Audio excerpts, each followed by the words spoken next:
vamos aproveitar esse tempo diante do Senhor para que de fato a gente possa tornar esse tempo útil, né? Porque aquilo que é útil tem proveito. Aquilo que é útil, você pode multiplicar, aquilo que é útil, você pode aproveitar. Mas aquilo que é inútil, o que dá para fazer? Né? Não dá para fazer nada. Então, por isso que já desde o início, eu falei para os irmãos, não venha à casa do Senhor sem propósito. Não venha cultuar a Deus sem a intenção de primeiro cultuar a Deus. Não venha ao culto se não for para realmente você estar de fato e de verdade aberto, com o coração aberto, para receber algo da parte de Deus para a sua vida. E eu sei que muitas vezes aquilo que a gente ouve da parte de Deus para nós, nem sempre é aquilo que a gente gosta, é ou não é verdade? Tem muita coisa que a palavra, quando ela bate ali, ela vem, a gente ouve, a gente olha para a nossa realidade, mas assim não dá. Mas eu não faço assim. Não, mas não é o que eu penso. Só que existe um abismo entre aquilo que nós pensamos e aquilo que Deus estabeleceu para o ser humano. Existe um abismo aqui, querido. E Deus não habita nesse abismo. Então, independente do que eu acho, ou do que eu gosto, ou do que eu quero, sempre vai valer a palavra de Deus para todos nós. Amém? Ao Salmo 133, vamos começar olhando por essa ótica.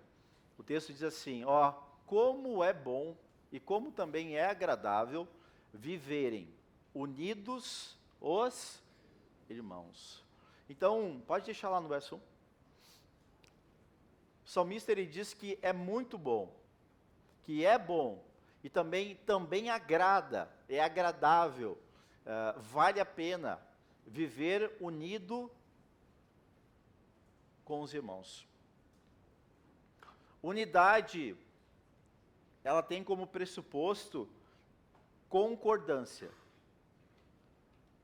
Unidade tem como pressuposto concordar. Eu não me uno a ninguém se eu não concordo com aquela pessoa. Sim ou não? Você não vai na casa de alguém se você não concorda com aquela pessoa. Se você não concorda com as práticas daquela pessoa. E isso também não é bom. Isso também não é agradável. Por quê? Porque não me une, porque eu não concordo. Agora, se é algo que eu concordo, vai se tornar bom. Se é algo que realmente eu concordo e que eu me uno, vai ser também agradável estar com aquelas pessoas. Por isso que, se você veio à casa do Senhor, é porque você concorda com a palavra do Senhor, amém? Amém. Por mais que às vezes você, lá dentro, fique incomodado. Porque tem coisas que nos incomodam. Por quê? Porque a palavra, ela é luz. Salmo 119, 101, diz que a palavra do Senhor, ela é... 105, perdão, 119, 105. Lâmpada para os meus pés é a tua palavra, e luz para os meus caminhos. A palavra, ela vai iluminar o caminho pelo qual eu ando.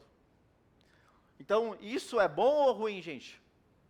É bom, porque se eu estou andando num caminho ruim, ou num caminho errado, e a palavra me mostra o caminho, ilumina o caminho que eu devo andar, é bom. Mas nem sempre aquilo que a gente ouve do Senhor é agradável para a nossa carne, ou para a nossa alma.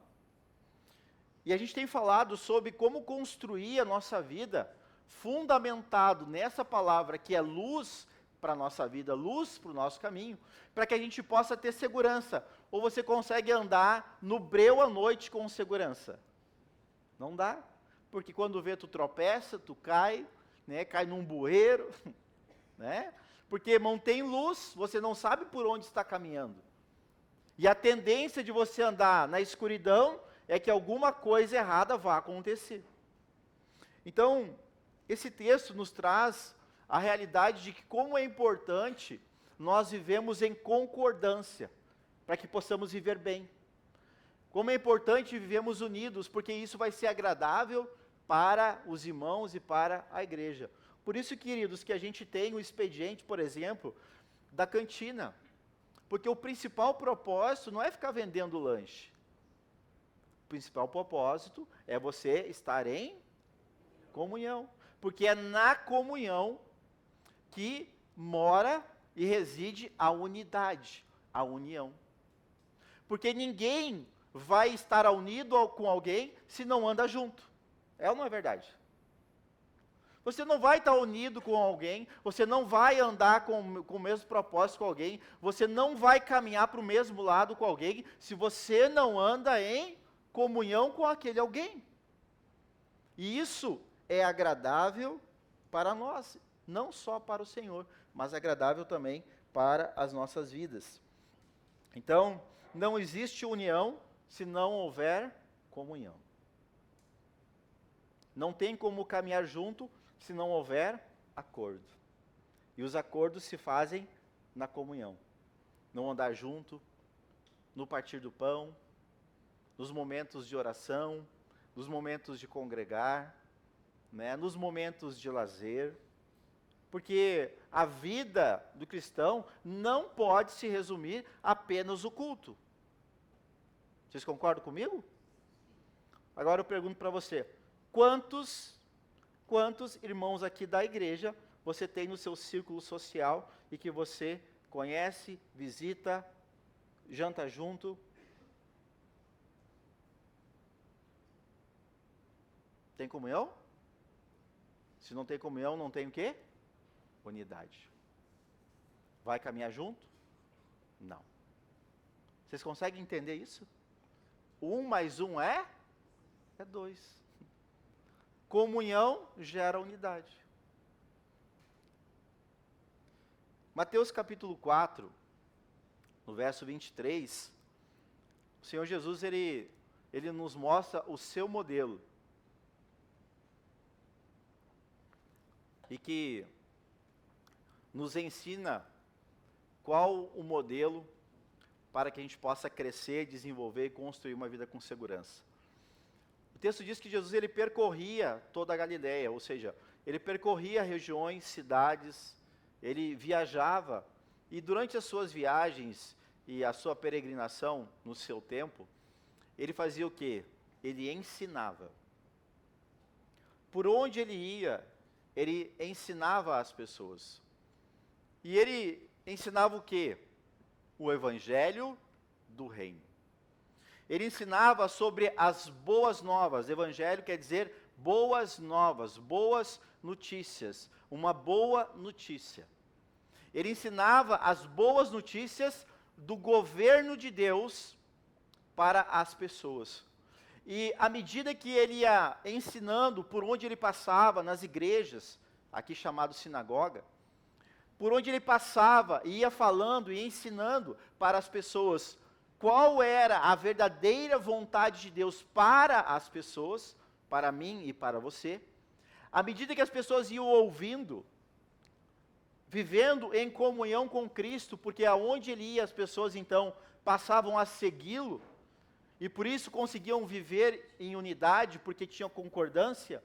O que acontecia? Curas iam acontecendo. As pessoas iam se aproximando. E cada vez mais, pessoas iam sendo agregadas, iam sendo transformadas, iam sendo edificadas, iam sendo transformadas.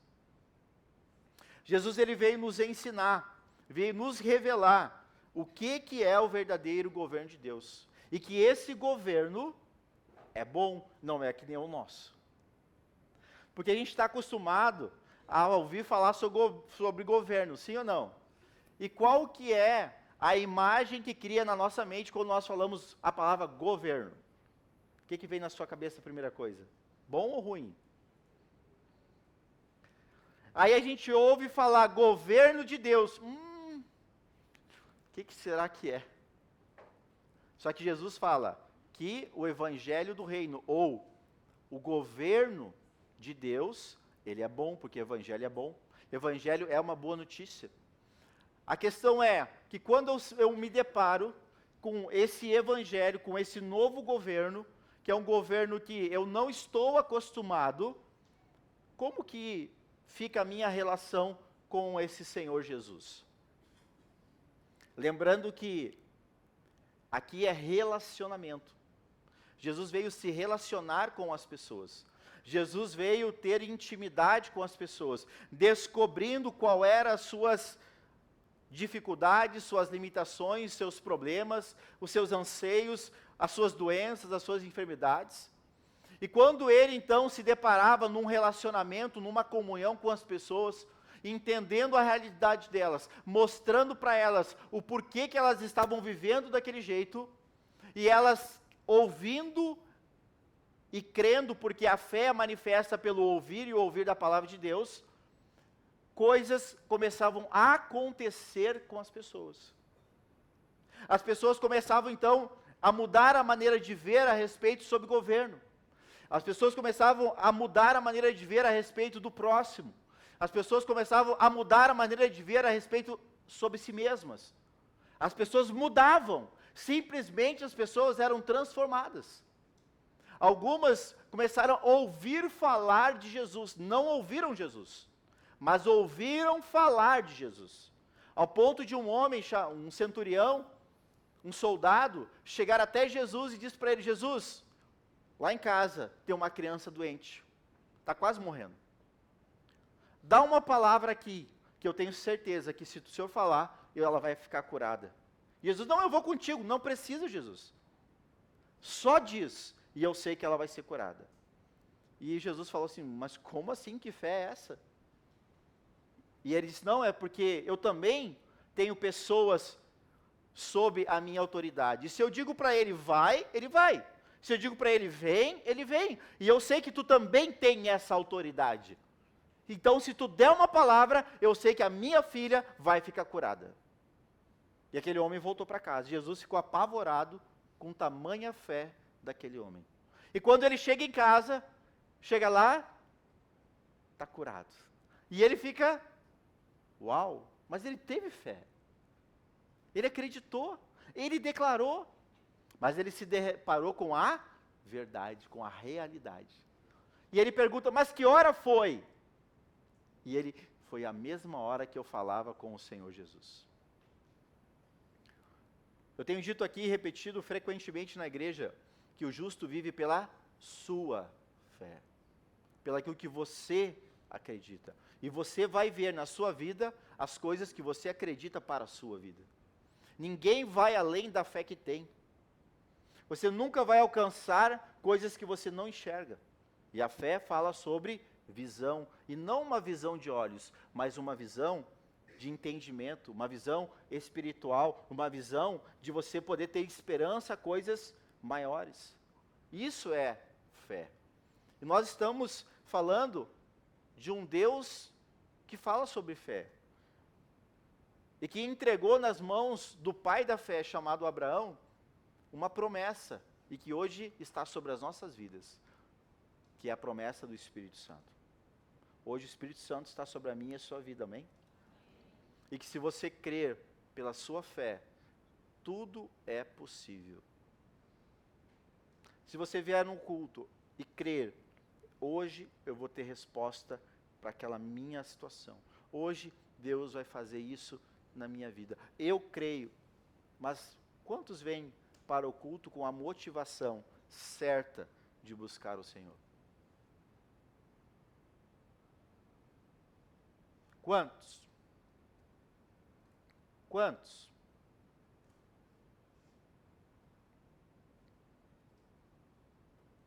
João 8, 31 e 32, olha o que diz. Disse, pois, Jesus aos judeus: quem havia crido nele? Se vós permanecerdes na minha palavra, sois verdadeiramente meus discípulos. E conhecereis a verdade, então a verdade vos... Volta o verso 31. A gente está muito acostumado sobre o 32, né? Tanto que o ex-presidente falava muito esse, né? Mas o 31 diz assim, ó: se vós permanecerdes na minha palavra, na palavra de Jesus, nas boas novas do reino de Deus, vocês verdadeiramente serão meus... O que é um discípulo, gente? O discípulo é alguém que faz as mesmas coisas que o seu mestre. Diferente do seguidor. O seguidor, ele observa os outros. Quantos aqui seguem muitas pessoas na rede social? Poucos? Ninguém tem rede social aqui. Hã? Quem tem Instagram aí? Ah, bom. Eu pergunto, todo mundo que você segue, você faz o que eles fazem? Então, seguidor não é discípulo, amém? Discípulo faz o que o mestre faz. Discípulo faz o que o mestre diz para fazer. Nós somos seguidores de Jesus ou somos discípulos? Se nós somos discípulos, então, verso 32, nós passamos a conhecer a verdade, as boas novas do reino. E isso vai fazer, vai impactar a nossa vida, a ponto do quê? De eu me transformar e eu viver uma pessoa livre.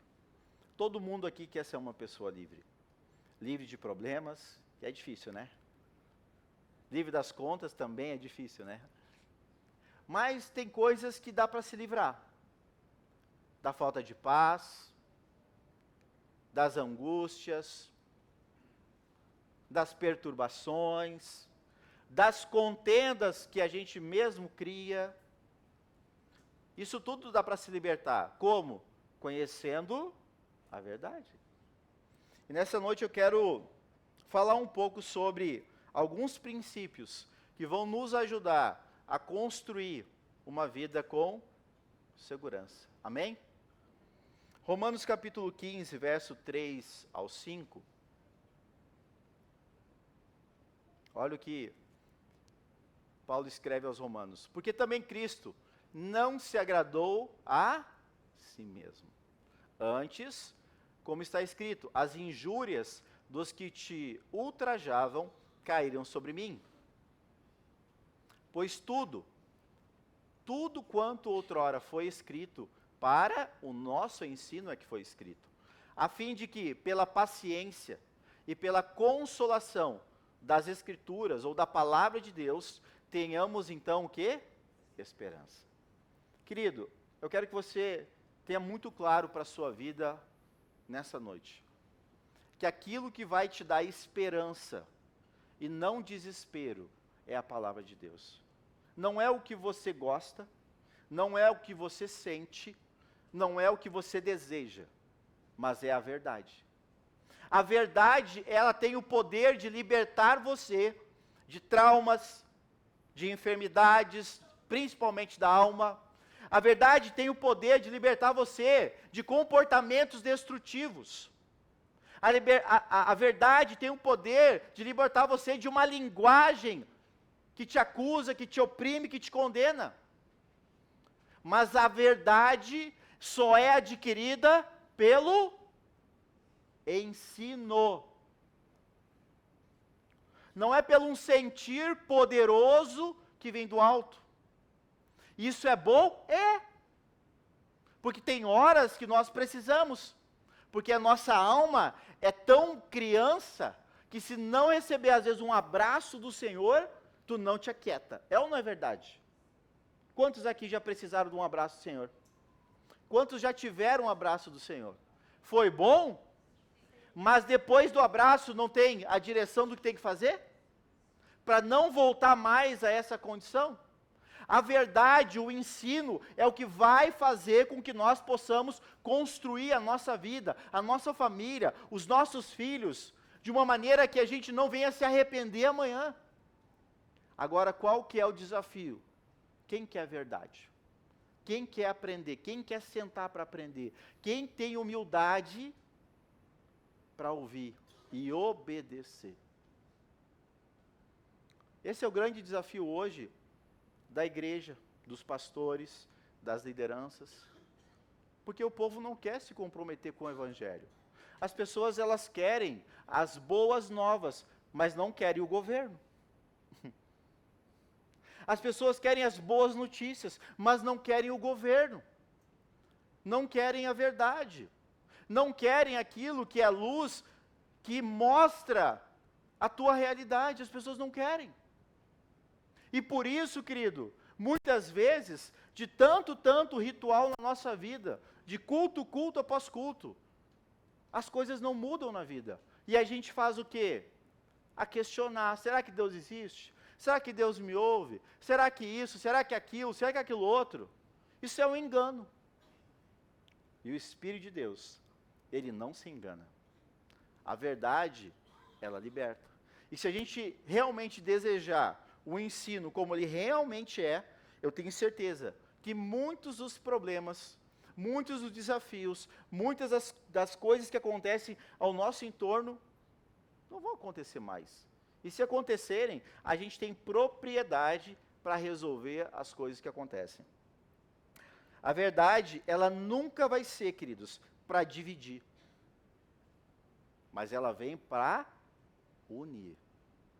Agora, quando eu olho de maneira errada para a verdade, eu digo que a verdade vem para romper.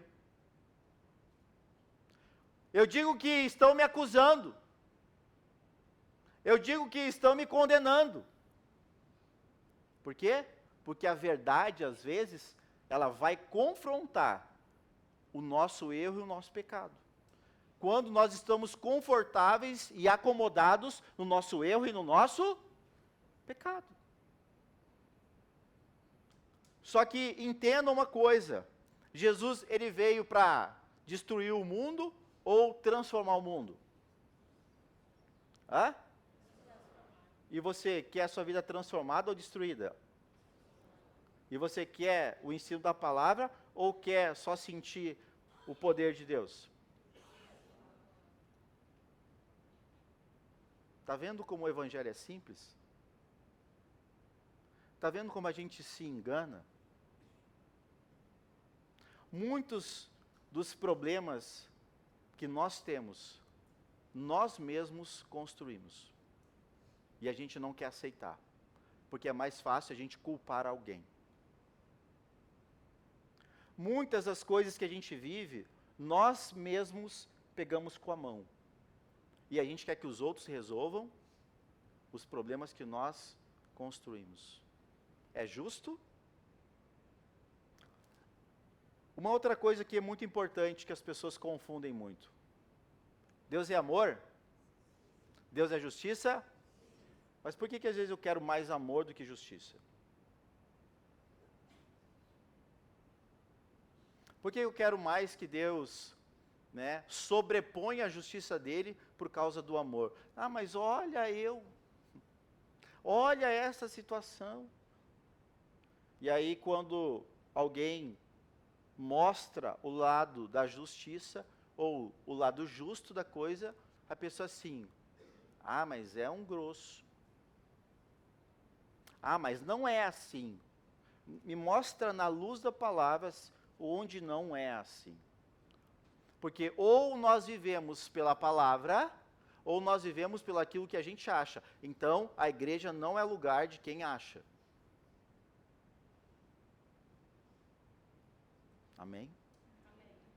Ou você crê no evangelho, ou você pode crer em qualquer coisa aí. E tem bastante coisa lá fora para crer. Mas não é isso que o Senhor nos chamou. Deus te ama, mas Deus também quer te abençoar pela justiça que você promove. Deixa eu ver, acho que é... Deixa eu achar aqui.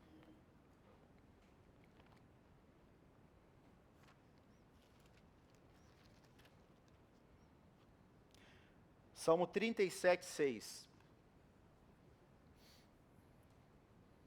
Fará sobressair a... tua justiça como a luz e o teu direito como o sol ao... Como está sendo a tua justiça, a tua justificação, a tua ajustação? Nem sei se diz essa palavra. Né? Depois procura aí no dicionário e me confirma. Você está se ajustando? Né? Tá vendo como a gente muitas vezes é induzido pelo que sente e a gente acaba não cumprindo a verdadeira vontade de Deus? Amém? Então, como eu disse antes, a verdade não é para dividir, a verdade é para unir. E só tem um que causa divisão, e o nome dele se chama Satanás. Amém? Mateus capítulo 24, no verso 3.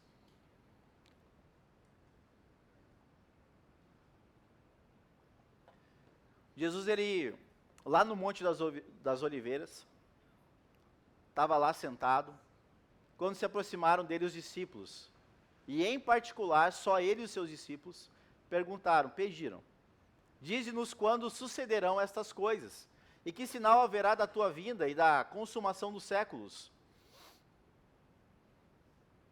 Pode passar. E ele respondeu, vede que ninguém vos... Gente, se Jesus falou isso, é porque tem muita gente se enganando, sendo enganada. Muita gente dando ouvido para ou pessoas ou para demônios e está se enganando. Porque virão muitos em meu nome dizendo, eu sou Cristo, e enganarão a muitos. Esses dias apareceu um aí, não sei se vocês viram aí, na internet, apareceu um aí, dizendo, eu sou o Salvador. Eu vou unir os cristãos, vou unir agora os muçulmanos, eu vou unir... O cara veio assim, Jesus. Mas engraçado que ele não veio, que nem a palavra diz, né, como nos céus, né? E quando Jesus voltar, a Bíblia diz que vai ser como? A igreja vai ser arrebatada. Alguém foi arrebatado aqui? Eu, pelo menos, não. Você conhece alguém que foi? Sumiu assim do nada? Pois então não é ele, né? Ouvireis falar de guerras e rumores de guerras, vede, não vos assusteis, porque é necessário assim acontecer, mas ainda não é o fim. Está ouvindo guerra? Porquanto se levantará nação contra nação, reino contra reino, e haverá fomes e terremotos em vários lugares. Porém, tudo isto é o princípio das dores. Então, sereis atribulados e vos matarão. Sereis odiados de todas as nações, por causa do meu nome. Nesse tempo, muitos hão de se escandalizar, trair e odiar uns aos outros. Levantar-se-ão muitos falsos profetas, e enganarão a muitos. E, por se multiplicar a iniquidade, o amor se esfriará de quase todos. Aquele, porém, que perseverar até o fim, esse será salvo. E será pregado este evangelho do reino por todo o mundo, para testemunho a todas as nações, e então virá o fim. Até o 14 está bom. Aqui Jesus ele dá uma explicação de como vai proceder nos últimos tempos. E muitas das coisas que a gente vê nesse texto aqui, e era a grande dúvida dos discípulos, porque eles queriam saber quando Jesus voltaria, e mesmo com tudo isso, quando Jesus de fato ressuscitou, nem eles acreditaram. Mas aqui tem indícios de coisas que nós podemos perceber que vem acontecendo nos nossos dias.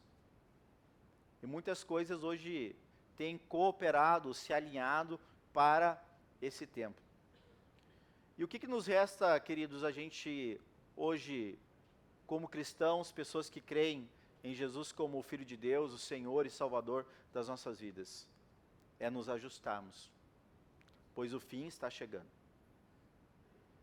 A gente não sabe que hora, nem dia e nem quando. Mas também não podemos viver como se fosse o último dia.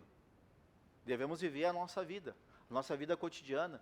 Mas também nós precisamos entender que quando esse tempo chegar, nós precisamos estar preparados. Nós precisamos estar unidos como igreja. E para isso, queridos, só tem um caminho, é a comunhão. E a comunhão, e é interessante a comunhão, sabe por quê? Quem aqui, tem algum irmão gêmeo aqui, hoje aqui? Tem? Alguém que tem irmão gêmeo aqui, não? Tem? Não? Ninguém? Muito bem. Mas mesmo assim, se você conhece alguém que são gêmeos, e aqui na igreja nós temos aí, né? O que acontece? Eles podem até ter uma aparência igual, idêntica, mas por dentro não são. São diferentes. E com certeza também tem atrito. Com certeza também tem pensamentos diferentes. Com certeza também tem ideias diferentes, esperanças diferentes, propósitos diferentes, porque Deus não fez nenhum igual. A questão é, a comunhão vai evidenciar estas coisas, mas não é para divisão, é para união. É para cumprir propósito, é para a edificação das vidas, e as vidas também, podemos dizer, corpo de Cristo, porque cada membro compõe a igreja, o corpo de Cristo. E não é para divisão, é para a união. Se o tempo está chegando, o que a gente tem que fazer? Eu gosto muito de algo que Isaías ele escreveu sobre uma prática que muitos de nós aqui temos, e que tem tudo a ver com esse alinhamento e esse ajuste que a gente tem que fazer, que é sobre a prática do jejum. Eu, frequentemente busco jejuar. Mais alguém jejua aí também, não? Sim? Legal. Jejum é bom, tá? O jejum é importante. O jejum mata desejo carnal. O jejum, ele também mata desejo da alma. O jejum ajuda você a ficar mais perto do Senhor. O jejum ajuda você a se inclinar mais para as coisas do Espírito de Deus. O jejum é bom. Mas o problema é que ele confrontou as pessoas que jejuavam para se aparecer. E ele mostra, em Isaías, no capítulo 58, no verso 6, a seguir, o que de fato Deus espera quando nós fazemos jejum. Ele diz, porventura, não é este o jejum que eu escolhi? Que você solte as ligaduras da impiedade. O que ele está dizendo aqui? Pessoas, e ele não está falando, amados, para quem? Para pessoas que não conhecem a Deus. A palavra aqui escrita, Isaías falando para o povo, que era um povo escolhido por Deus, que acreditava em Deus e que temia o Senhor. Mas a prática errada da verdade levou Deus a confrontar eles. E disse, olha, o jejum que eu escolhi não é isso que vocês estão fazendo. Mas o verdadeiro jejum é, você solte a ligadura da impiedade. O que liga a pessoa à impiedade? A prática do pecado. De fazer aquilo que sabe que não deve fazer e continua fazendo. Meu querido, minha querida, posso falar verdade aqui? Por que continuar pecando se tu sabe que está errado? Por que continuar teimando se tu sabe que não deve? Por que continuar desobedecendo se tu sabe que não deve? Para que te comprometer com coisas que você não cumpre? Para quê? E depois quer jejuar. Mas fazer o que deve não quer. Deus se agrada? Deus não se agrada, querido. Não minta para você, porque você acha que está tudo bem. Deus está indignado com esses. E depois reclama, porque as coisas não vão bem. Ele diz: desfaça as ataduras da servidão.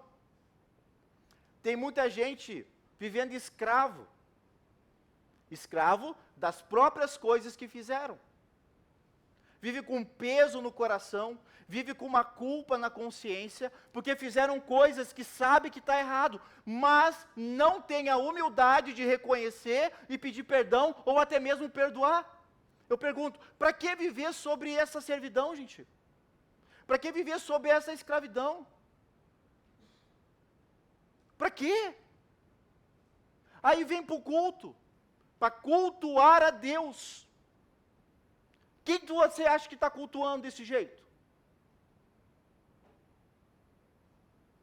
Quem você acha que está recebendo o teu louvor desse jeito? Quem? Será que Deus está recebendo? E Deus olha lá, de lá não, Ele está aqui conosco, né? Deus olha, está do teu lado assim, tu me ama? E Jesus disse, aquele que me ama é aquele que obedece os meus. Tu me ama, está cantando que tu me ama, que legal. E por que tu está fazendo isso? E por que tu está fazendo aquilo? Então por que tu não perdoa aquele? Por que tu está mentindo para aquele outro? Não, mas a gente é muito bom, crente é muito bom, porque o pecado dos outros é maior que o meu. Então vamos falar do outro, não vamos falar do meu. Que hipocrisia, gente.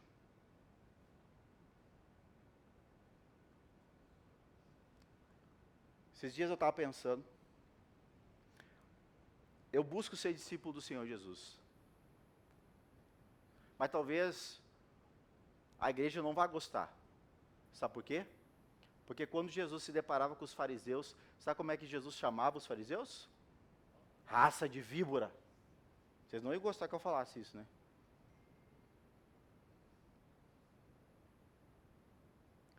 Eu estou incomodado hoje aqui. Porque a disfunção, a desobediência, o engano, está matando gente, ministério, família. É isso que o Senhor nos chamou, gente? Não foi para isso. Não foi para isso. Não foi para isso. O Senhor nos chamou para romper com a ligadura, desfazer e deixar livre os oprimidos. Ai, meu Deus. Tem gente que tem prazer de oprimir os outros. Tem gente que parece que tem prazer de ver o outro achatado. Tem gente que tem prazer de colocar sobre o outro uma carga, um peso, de que a pessoa não pode carregar. Tem gente que tem prazer para de arrumar confusão. Se livra de uma e entra noutra. Meu Deus do céu, gente. Posso falar uma coisa para você? Posso? Cuida da tua vida. Olha, eu vou falar uma coisa para vocês, ó. Eu, como pastor, tenho que cuidar da vida de vocês. Dá trabalho. Porque eu já nem cuido da minha direito. Porque eu tenho tanta coisa para cuidar na minha vida. Mas eu sou pastor, eu tenho que cuidar da tua vida. E amo a tua vida. E falo isso por amor à tua vida. Porque eu não quero ver a tua posteridade. Deixa eu ver se eu acho o texto aqui. Não está no script, mas eu vou...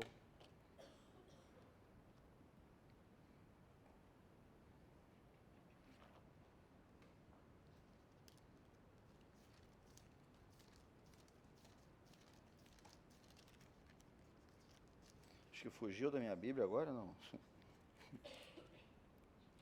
Cadê?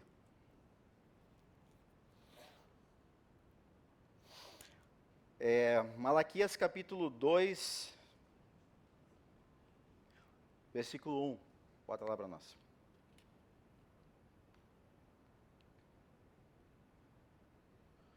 Agora, ó sacerdotes, para vós outros é este mandamento. Quem é sacerdote aqui? Levanta a mão, quero ver. Todos vocês são. O menor sacerdote hoje aqui é o sacerdote da própria vida. Amém? Porque todos nós, aqueles que creem no Senhor, têm o Espírito de Deus sobre a sua vida. Você é sacerdote. Porque o Senhor diz que Ele nos deu um sacerdócio real. Nós fomos chamados para um sacerdócio real. Se não ouvides e se não propuser no vosso coração dar honra ao meu nome, diz o Senhor, eu enviarei sobre vós a maldição, e amaldiçoarei as vossas bênçãos. Já as tenho amaldiçoado. Por quê? Porque vós não propondes isso no... Eis que vos reprovarei a... Quem é descendência? Você quer o melhor para o seu filho ou o pior? Então quem tem que mudar o teu filho é você. Eu canso de dizer aqui que filho não é problema, o problema é pai, mãe. Mas não me dão ouvido. Depois, não vem reclamar para mim que isso e aquilo está acontecendo. Eu canso de dizer aqui, queridos, quando eu toco no assunto sobre filhos, parece que cria uma nuvem negra nessa igreja. Porque não querem ouvir. Mas por quê? Porque os pais não estão cumprindo o seu papel de pai e mãe. O filho pinta e borda. E o pai, mas olha só. Amor é maior que justiça? Eu pergunto para você. Ame o seu filho em justiça.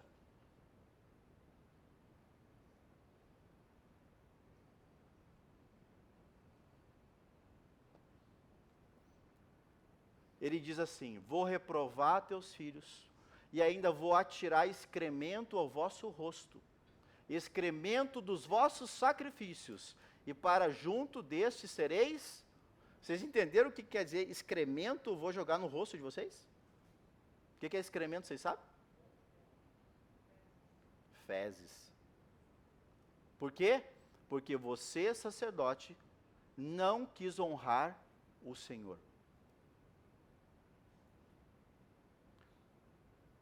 Honrar a Deus, querido, é se ajustar à vontade de Deus.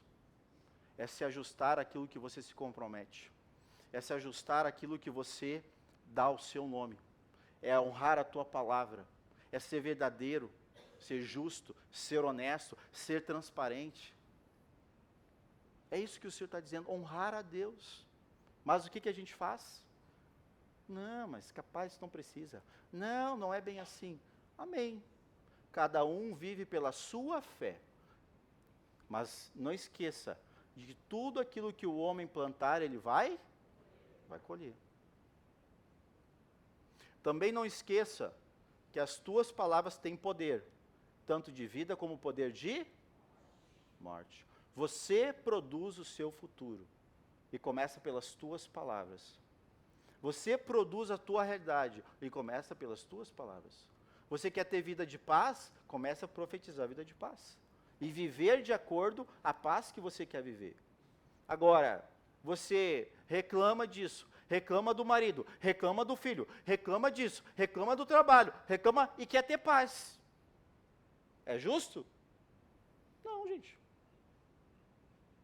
Não. Eu penso que se você quer ir para o céu, nós temos que parar de se enganar. A gente tem que falar a verdade aqui. A gente tem que ser verdadeiro. A gente tem que ser honesto uns com os outros. A gente tem que cumprir aquilo que o Senhor nos chama para fazer. E cada um aqui tem um chamado de Deus específico, senão você não estava aqui hoje. Seja do maior ao menor, do mais velho ao mais novo. Não pense você que, não, para mim não tem mais nada. Tem, se não tivesse mais nada, eu já estava no caixão. Amém? Então tem algo para você. A questão é, o que você está fazendo? Mas qual que é o desafio? O desafio, sabe o que é? Ter coragem. Ter coragem. Porque muita gente tem medo. Ah, pois é, mas daí eu vou ter que mudar tal coisa. E que daí que mude? Ah, mas daí eu vou ter que falar com o fulano. E daí que fale? Ah, mas daí eu vou ter que fazer. E daí que faça? Tu quer o bem para a tua vida? Tu quer a paz que você merece? Você quer realmente viver os planos e os sonhos de Deus para a tua vida? Faça! Deus chamou Josué e disse para ele, cara, está aqui a tua missão. ser forte e não te desvia nem para a direita e nem para a esquerda do que eu estou te falando. Só segue. Segue por aqui que tu vai bem. Tu vai prosperar em tudo que tu fizer. Daí a gente fala assim, prosperidade, né? Se eu trouxesse um culto aqui de prosperidade, porque Deus vai te abençoar, querido. Deus vai fazer, como a gente vê por aí. Aí você já levanta, glória a Deus, aleluia! Né? Mas quando eu digo toma vergonha na cara, não ouço glória a Deus.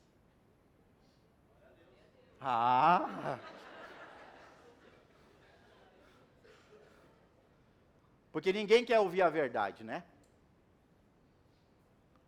Ninguém quer ouvir a verdade, porque o ensino revela o oculto dentro de cada um. Você quer tratar o oculto? Vai ser bênção, aí vai prosperar. Agora, se não trata, se é preguiçoso, para não dizer vadio, né? Não sabe administrar o que tem, é invejoso dos outros, vai ter o quê? Mas vai chegar a hora. Eu estou preparando, vai chegar a hora que eu vou falar sobre isso. Amém? Ô Senhor Jeová, dá-me graça. Deixa eu ver que oração.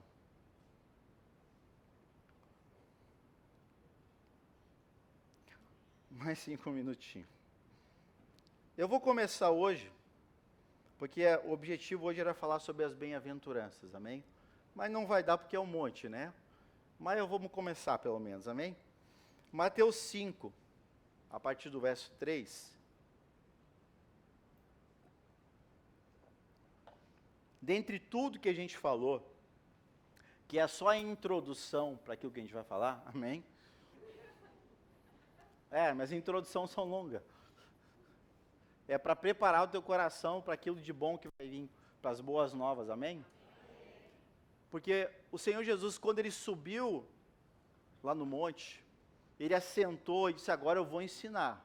E vocês prestem atenção, você vai prestar atenção? Eu vou ensinar, porque o que eu vou ensinar vai transformar a vida de vocês. Eu vou ensinar, o que eu vou ensinar vai mudar a vida de vocês. Eu vou ensinar, e o que eu vou ensinar vai tornar você uma pessoa bem-aventurada, ou uma pessoa feliz. E ele diz, bem-aventurados os humildes, porque deles é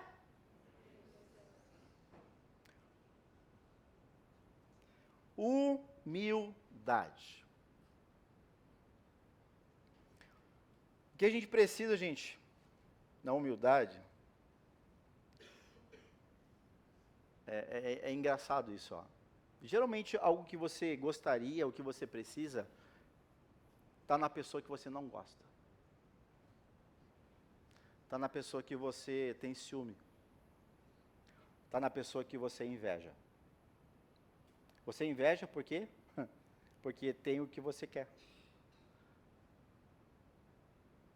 Geralmente aquilo que você tanto almeja está na pessoa que você tem maior dificuldade em lidar com ela. E para isso, a gente precisa ter humildade. A humildade, gente, te ajuda a reconhecer quem realmente você é. Uma pessoa que não é humilde, a Bíblia diz que ela acaba se tornando uma pessoa soberba. E a soberba, a Bíblia diz que precede o quê? A queda, a ruína daquela pessoa. Eu pergunto, você é humilde para sentar e ouvir? Você é humilde para reconhecer quando alguém mostra que você talvez está fazendo algo em desacordo e mudar? Você é humilde para ouvir a sua esposa ou para ouvir seu marido? Você é humilde para ouvir o seu chefe? A humildade, ela alavanca a vida de uma pessoa. Quem é humilde? Vocês vão rir de mim agora, né? Riram de mim porque eu falei isso, mas é uma verdade, né? Eu estava olhando o filme da Cinderela. Pode rir, não tem problema. Mas muito curioso que até na Cinderela, nos filmes a gente aprende algumas coisas, né? A mãe da Cinderela diz assim para ela, filha, tu tem algo muito poderoso e nunca perca isso na sua vida. Ela era pequenininha, né? E a mãe morreu. E a mãe dela disse para ela assim: nunca perca a coragem e também a tua gentileza. Quem não é humilde não é gentil. E a coragem te faz fazer coisas que você até duvida. E a gentileza abre portas que você também nem acredita. E só vai ser uma pessoa assim quem é humilde. Querido, a humildade te ajuda a reconhecer, te ajuda a crescer, te ajuda a melhorar. Não custa você ser humilde para ouvir, se você só quer falar, se você só quer ser. Você quer ser o dono da razão. Não, tua pé pode falar, mas eu vou fazer como eu quero. Não vale de nada o que tu diz. Tem gente que é assim, e tem gente que fala assim. Isso eu pergunto, é humildade? Isso é soberba, isso é arrogância. A pessoa humilde, ela para, ela escuta, ela reconhece. Se você não para, não escuta e não reconhece, avalie como você tem se comportado para com os outros. Então, se você quer ser uma pessoa mais feliz, seja humilde. O verso 4.